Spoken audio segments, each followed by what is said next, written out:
I remember my mom took me to like this one swim meet. We saw this diver and we were both like, oh my gosh, this is something like you could do. Ever since that day in 7th grade, Karlie Woodall has spent a lot of time both up there and down there. Very athletic, very powerful, very coachable, willing to learn, and very, very self-motivated. Karlie has to be, considering the pool she comes to for practice in Mosinee is almost an hour from her home in Tomahawk.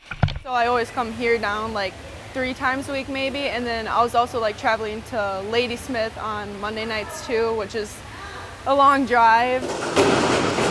There are no pools with diving boards in Tomahawk.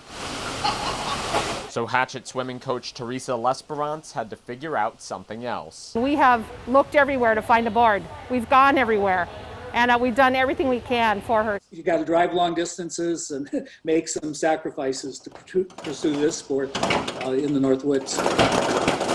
Karlie is certainly no stranger to sacrifice. After knee injuries turned her life upside down. It actually started in like 7th grade when I first tore my ACL. And then over time, like 2 years, it just kind of started to hurt more. So we went to the doctors and they told me that I ended up actually tearing my meniscus too. So I ended up losing 20% of my meniscus and had to get my ACL replaced for a second time. That second ACL tear kept her from competing for a whole year.